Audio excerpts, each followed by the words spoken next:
வணக்கங்க. இன்னைக்கு நாம இந்த வீடியோல டிஎன்பிஎஸ்சியுடைய டெய்லி டெஸ்ட் நம்பர் 13க்கான டாபிக்ஸ் பத்தி பார்க்க போறோம். ஆல்ரெடி டெஸ்ட் நம்பர் 12 வரைக்கும் பார்த்துருப்போம்.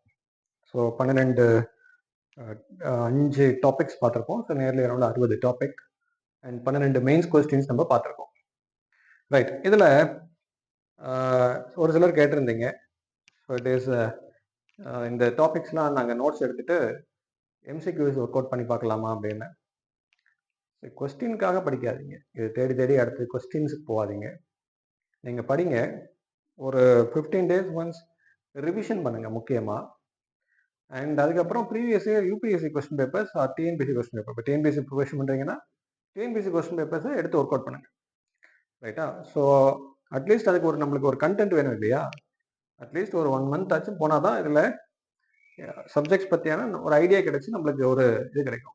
அன்னைக்கு படிச்சுட்டு டக்குன்னு போய் ஒரு எம்சிக்யூ நம்ம சால்வ் பண்ணோம் அப்படின்னா அதில் பெரிய அளவில் இம்பேக்ட் இருக்காது. 1 month ஆச்சு நீங்கள் படிக்கணும். அதை ரிவைஸ் பண்ணிக்கோங்க. படிச்சுட்டு previous year question paper work out பண்ணுங்க. Then it will give you a better result. Right. So இன்னைக்கு பார்க்க போகிறது Dadabhai Naoroji. This is the first topic, earth core. So இது வந்து history, it is modern India ஐஎன்எஃப்எம்ல வருது.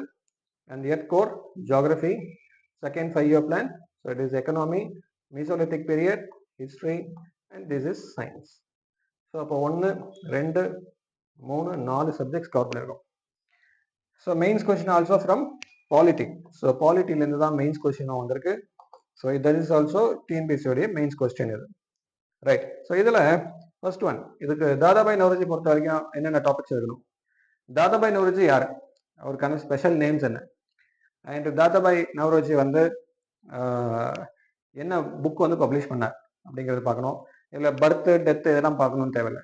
ஸோ தாதாபாய் நவ்ரோஜியுடைய ஸ்பெஷல் நேம்ஸ் என்ன மாதிரியான ஃப்ரீடம் ஸ்ட்ரகிளில் பார்ட்டிசிபேட் பண்ணார், அவர் வந்து பொலிட்டிக்கல் குரு ஆஃப் யாருன்னு சொல்கிறோம்.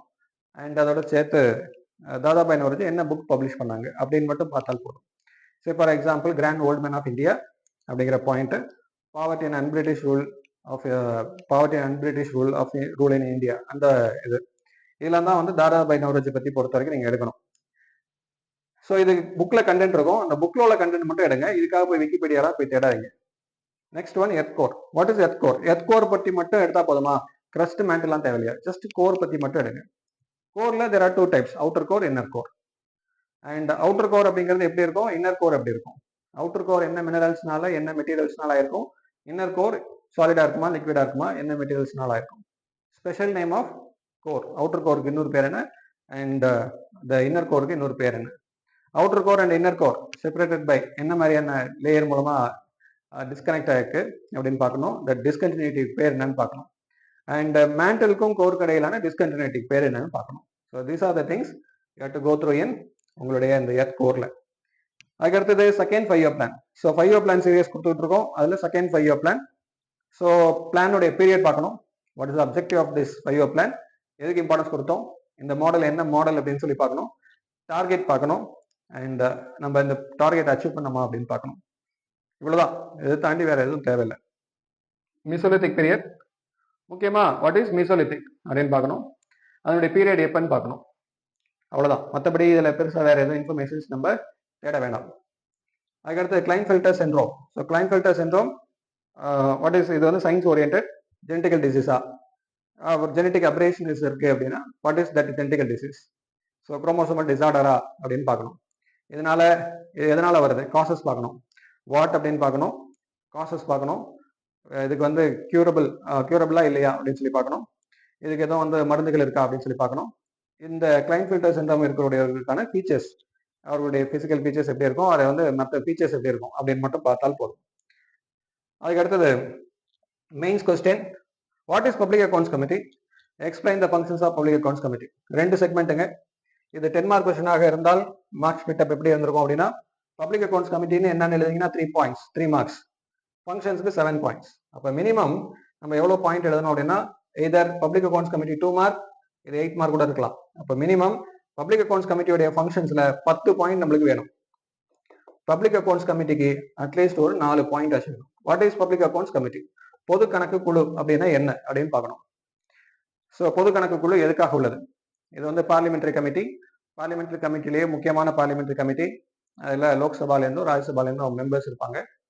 இதில் வந்து லோக்சபாலேருந்து எவ்வளோ பேர் இருப்பாங்க, ராஜ்யசபாலேருந்து எவ்வளோ பேர் இருப்பாங்க அப்படின்னு பார்க்கணும். இந்த பப்ளிக் அக்கௌண்ட்ஸ் கமிட்டியை நியமிக்கிறவர் யார் பார்க்கணும், அதோட சேர்மன் யார் அப்படின்னு பார்க்கணும். இந்த பப்ளிக் அக்கௌண்ட்ஸ் கமிட்டியுடைய டென்யூர் எவ்வளோ வருஷம் அப்படின்னு சொல்லி பார்க்கணும். இந்த பப்ளிக் அக்கௌண்ட்ஸ் கமிட்டியோட ஃபங்க்ஷன்ஸ் தான் அடுத்ததில் நம்ம கொடுத்துருக்கோம். அப்போ பப்ளிக் அக்கௌண்ட்ஸ் கமிட்டிக்கு நீங்கள் என்ன எழுதணும் அப்படின்னா இப்போ நான் சொன்னதெல்லாம் ரைட். ஸோ ஃபங்க்ஷன்ஸ் செப்பரேட்டாக நீங்கள் இந்த இதுக்கு கண்டென்ட் தேடணும். புக்கில் இல்லை அப்படின்னா so refer it from public accounts committee வெப்சைட்லேயே போய் எடுங்க ஃபங்க்ஷன்ஸ். ஸோ இவ்வளோதாங்க. இதுதான் வந்து டெஸ்ட் நம்பர் நம்மளுடைய இந்த டே நம்பர் 12 டெஸ்ட் டாபிக்ஸ்க்கான இது. ஸோ நெக்ஸ்ட் வந்து நம்ம டே number 13 topics, that is test number 13 topics. Next வந்து டெஸ்ட் நம்பர் 14 டாபிக்ஸ்லேருந்து நம்ம பார்ப்போம். அண்ட் அட்லீஸ்ட் வந்து 2 weeks ஒன்ஸ் ஆச்சும் ரிவைஸ் பண்ணுங்க. So actually are going to cover 15 topics நம்ம வரப்போகிறோம் நெக்ஸ்ட் இன்னும் 2 நாளில். அப்படிங்கிறப்போ ஜஸ்ட் அட்லீஸ்ட் ஒன்ஸ் வந்து ஒரு வாரத்துக்கு 2 வாரத்துக்கு ஒரு முறையாச்சும், முடிஞ்சால் வாரத்துக்கு ஒரு முறையாச்சும் இந்த டாபிக்ஸ்லாம் ரிவைஸ் பண்ணுங்க. முன்னாடியே சொல்லியிருப்பேன், டாபிக்ஸும் உங்களால் ரீகலெக்ட் பண்ண முடியுதா அப்படின்னா அதுவே உங்களுக்கு நல்ல ஒரு நல்ல விதமான பாயிண்ட்ஸ் நீங்கள் இன்ஃபர்மேஷனாக கலெக்ட் பண்ணியிருக்கீங்கன்னு அர்த்தம். டாபிக்ஸை கலெக்ட் பண்ண முடிஞ்சிச்சு அப்படின்னாலே ரைட். ஸோ நாளைக்கு நம்ம டெஸ்ட் நம்பர் 14 டாபிக்ஸ்ல பார்க்கலாம். தேங்க்யூ.